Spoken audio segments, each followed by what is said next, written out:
सो formation में कोई दिक्कत नहीं होनी चाहिए। Formation we have already done. तो आज हम करेंगे method for solving partial differential equation, और इसको कहते हैं method of characteristic and general solution. ठीक है, method of characteristic for finding general solution of the PDE. General solution means, अब यहाँ पे आप इसको क्या कहते हो, जनरल सॉल्यूशन भी बोल सकते हो, या इसको आप कंप्लीट सॉल्यूशन, या इसको लैग्रांज मेथड। ये जो लैग्रांज मेथड यूज हो रहा है, method of characteristic and general solution करके, ये 2.5 में, अपने बुक की 2.5 में है ये। सो वो देख सकते हो आप। This Lagrange method is used for the finding the general solution of quasi linear PDE. ठीक है, तो लेट कोई क्वासी लीनियर पीडीई बना लेते हैं हम। क्वासी लीनियर पीडीई का जो फॉर्म होता है, मोस्ट जनरल फॉर्म, वो लिख लेते हैं। देखो, a of x comma y comma z था, तो यहाँ पे मैं पी, कैपिटल पी भी कर लूँ तो कोई दिक्कत नहीं होनी चाहिए आपको। कैपिटल पी लिख रहा हूँ, एक्स वाई जेड। ठीक है, इनटू स्मॉल पी। अब ये कैपिटल पी जो है function of x comma y comma z है। आप इसको स्मॉल ए से भी डिनोट कर सकते हो, जैसे हमने ऑलरेडी कर चुके हैं क्वासी लीनियर के लिए। So p, where p is the del z over del x होगा। ये क्लियर है, del z over del x. तो हो सकता है यहाँ पे जेड ना होके आप यू भी ले सकते हो। ठीक है, डिपेंड करेगा कि आप उसको क्या लेना चाह रहे हो, जेड लो चाहे यू लो, आप कुछ भी ले, जैसा गिवन होगा इक्वेशन में उसके अकॉर्डिंग आप देख लेंगे यहाँ पे क्या है वो। So plus q, capital Q, function of x y z, into small q is equal to, एक आर होता है, या यहाँ पे सी हम लिख रहे थे, वहाँ पे x y z, function of x y z. So this equation 1 डाल देते हैं इसको। Let this be a quasi linear PD, of course first order PD. ठीक है, तो ये गिवन होगा, हमें इसका सॉल्यूशन फाइंड आउट करना है। तो मैं डायरेक्ट लिख रहा हूँ यहाँ पे देन सॉल्यूशन ऑफ, या मैं ये कहूँ जनरल सॉल्यूशन या कंप्लीट सॉल्यूशन। ठीक है, general solution of equation 1 is some function. ये किस फॉर्मेट का होगा, जब डिफरेंशियल इक्वेशन फर्स्ट ऑर्डर का होगा।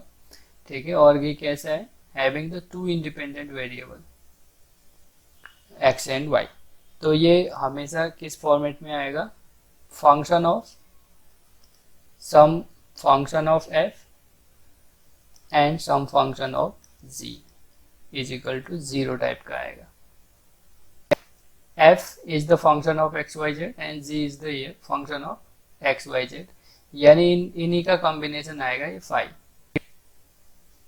ठीक, क्योंकि हमने देखा था जब फॉर्मेशन हम कर रहे थे, तो गिवन जो था हमारा function x y z a b is equal to 0, इसको सरफेस लेके कर चल रहे थे, और हम इसका डिफरेंशियल इक्वेशन फाइंड आउट कर रहे थे। ठीक है, तो अब उल्टा होगा, यहाँ पे गिवन होगा differential equation which is quasi linear. देखो, ये मेथड जो है अंडरलाइन करना है हमें, क्वासी लीनियर पीडीई के लिए यूज हो रहा है, क्वासी लीनियर। ठीक है, सो हेंस ये क्वासी लीनियर के लिए यूज हो रहा है, तो सेमी लीनियर के भी लिए यूज होगा और लीनियर के लिए भी यूज होगा। ठीक है, because every linear or quasi linear and every semi linear are also quasi linear, ये सब होंगे। बट एक्सेप्ट क्वासी लीनियर हम कुछ नहीं कह सकते। अगर सपोज कोई इक्वेशन इस टाइप का आ गया, p square plus q equals to suppose u type का अगर आ गया, तो देखो ये पी स्क्वायर है यहाँ पे। ठीक है, यानी डेरिवेटिव का स्क्वायर, जबकि जब भी हम क्वासी लीनियर में देखते हैं ये p जो होता है इंडिविजुअल होता है, इसका डिग्री जो होता है वो 1 होता है।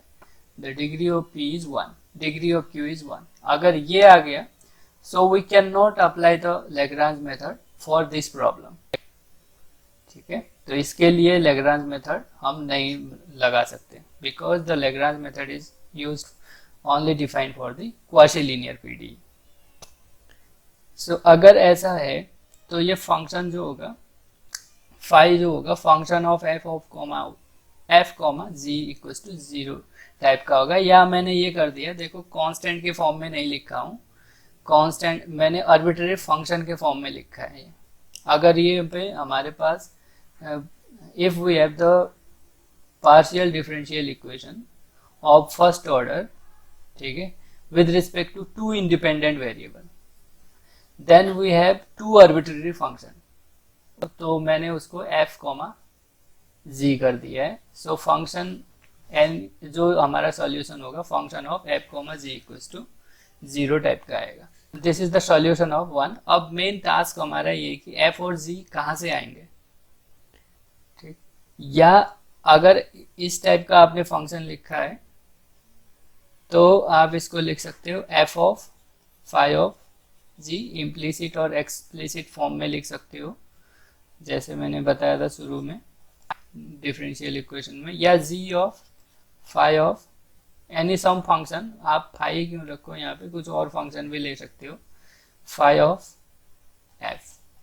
या तो इस फॉर्म में लिखोगे आप फंक्शन को, या इस फॉर्म में, या इस फॉर्म में, ये तीनों सेम चीज़ें, आप किसी भी फॉर्म में लिख सकते हो जो सॉल्यूशन होगा।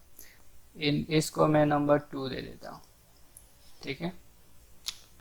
या तो एक फंक्शन क्रिएट कर लेंगे फाई और f कॉमा जी लिख देंगे इज इक्वल टू 0, एंड या तो मैं f is equal to function of g या g equal to function of f, ठीक है। तो इस तरीके से हम लिख सकते हैं इसको। सो नाउ हमारे जो f एंड g होंगे, ये जो फंक्शन होंगे f एंड g दोनों आर्बिट्रेरी फंक्शन है, ठीक है, आर्बिट्रेरी फंक्शन है। So this f and g are must be li। So where f and g, जैसे हमने उसमें किया था ऑर्डिनरी डिफरेंशियल इक्वेशन में, ठीक है, जब सॉल्यूशन आता है, अगर दो सॉल्यूशन सेकेंड ऑर्डर डेरिवेटिव में अगर याद हो आपको, उसमें दो कांस्टेंट आते हैं, ठीक है, आर्बिट्रेरी कांस्टेंट आते हैं। अगर आपके पास डबल डेरिवेटिव का कोई plus b is equal to 0, अगर ये डबल डेरिवेटिव टाइप का आपके पास ऑर्डिनरी डिफरेंशियल इक्वेशन है, तो अगर y1 इसका सॉल्यूशन है एंड y2 इसका सॉल्यूशन है, so it's linear combination is the also solution of this. या मैं ये कह सकता हूँ if y1 and y2 are li solution of this, then it's linear combination is again solution of this. तो जब भी हम इसके सॉल्यूशन की बात करते हैं वो li होते हैं। दो डिफरेंट सॉल्यूशन अगर मैं बोलूँ तो वो li होंगे। अगर नहीं, अगर y1 आपने x लिखा है और y2 को 2x लिखा है, ऑफकोर्स 2x भी इसका सॉल्यूशन आ जाएगा। तो यहाँ पे डायरेक्ट आप देख सकते हो कि भाई ये li नहीं है, ठीक है। तो li होने के लिए हमारा क्या होना चाहिए, यहाँ कुछ डिफरेंट होना चाहिए, यानी one can not be multiple scalar multiple of other, one can not be scalar multiple of other. तो यहाँ पे जब हम ये सॉल्यूशन सॉल्व करते हैं, f और g जो होते हैं वो वहाँ पे li होने चाहिए, li आते हैं, लीनियरली इंडिपेंडेंट, ठीक है, linearly independent solution which are determined by, अब जो मैं लिखने जा रहा हूँ, this is called the Lagrange equation। f and g are li solution and f and g are determined by a equation, ध्यान रखना, इसको याद रखना है आपको, dx upon p, capital P, dx upon p is equal to dy upon q capital Q is equal to dz upon जो right hand side में वो r। ठीक है, this is called the Lagrange auxiliary equation और इसको हम कहते हैं कैरेक्टरिस्टिक इक्वेशन। ठीक है, इसी इक्वेशन को कहते हैं लैग्रांज इक्वेशन और कैरेक्टरिस्टिक इक्वेशन। सो यहाँ पे ध्यान से देखना, जब p है, यहाँ पे स्मॉल p है, small p means del z over del x, del z over del x आएगा तो ऊपर dx आएगा, नीचे उसका कोफिशिएंट। देन q का मतलब क्या है, del z over del y, तो dy लिखेंगे अपॉन में q उसका कोफिशिएंट। ठीक है, del z over del y का कोफिशिएंट। जो राइट हैंड साइड में होगा वो dz अपॉन r, जो राइट हैंड साइड में पूरा जो भी आएगा dz अपॉन वो राइट हैंड साइड वाला term. So this is equation 3, इसको इक्वेशन 3 कर देते हैं। ठीक है, this equation 3 is called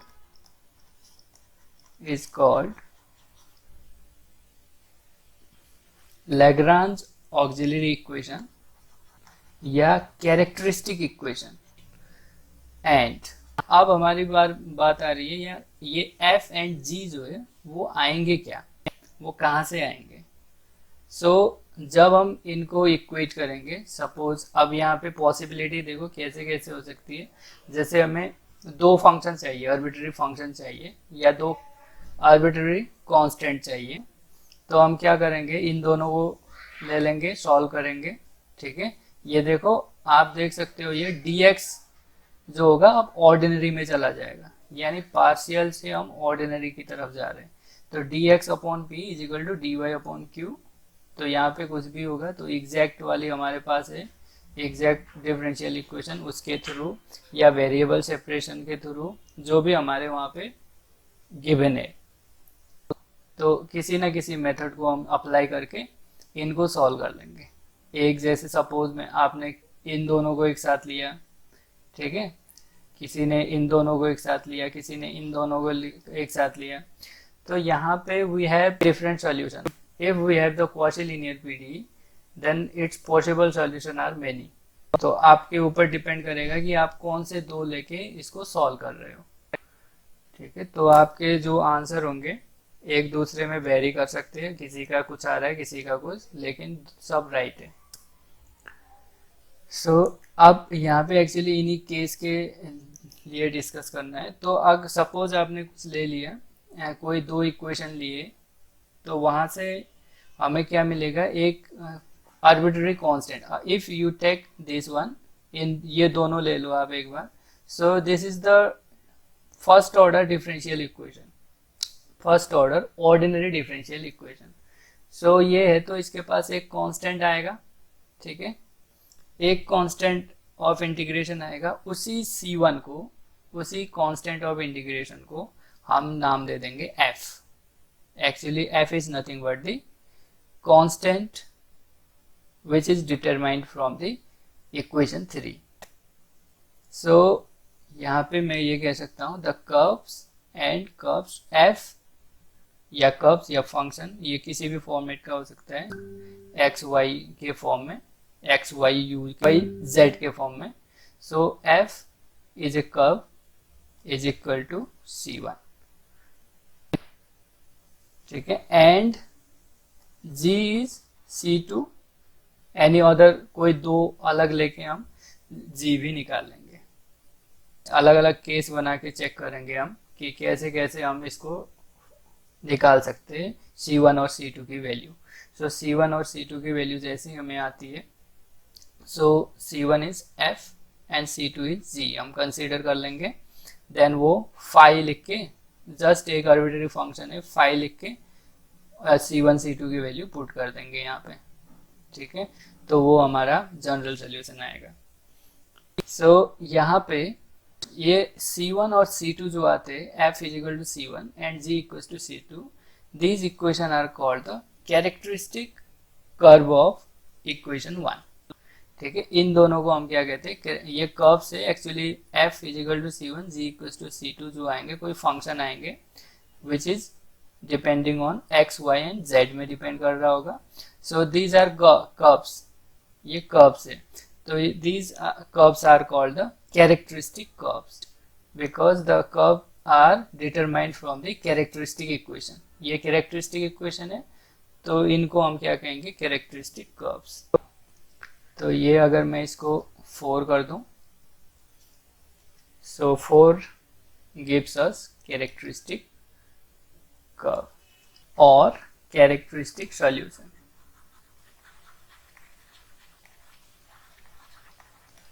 that is, आप ये कह सकते हो phi of c1 c2. c1 c2 is nothing but f comma g is equal to 0 is the general solution of equation 1. Actually c1 c2 is nothing but the, वो क्या है, function of x y और z है, तो आप ऐसे भी लिख सकते हो.